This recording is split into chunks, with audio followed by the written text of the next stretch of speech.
بھٹو نے جیل کی کوٹری سے جو خطوط لکھے ہیں ان میں آخری خط ہاشم رضا سے ان کے دیرینہ تعلقات تھے.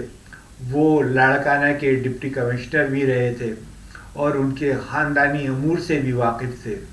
تو بھٹو نے انہیں جو خط لکھا وہ راستے میں کہیں گم ہو گیا اور طویل عرصے کے بعد بے نظیر بھٹو نے جو اپنے خطوط کے کاغذات دیکھے تو ان میں ایک کاربن کاپی ملی اور وہ خط جو ہے انہوں نے ہاشم رضا صاحب کو پہنچایا. بھٹو نے لکھا، میں وثوق سے کہتا ہوں کہ مشرقی و مغربی پاکستان کو مزید طویل عرصے کے لیے متحد رکھے جانے کے مواقع تھے.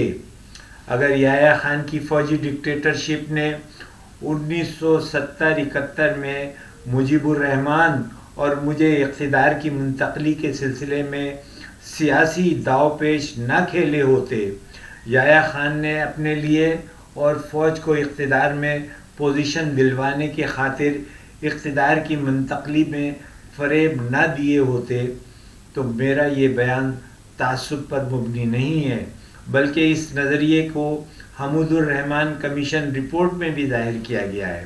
پڑتا ہے کہ آج کل پاکستان میں ایک بار پھر یہی شرمناک کھیل کھیلا جا رہا ہے، صرف اس فرق کے ساتھ کہ یہ آج زیادہ سنگ دلانہ اور ظالمانہ طریقے سے جاری ہے.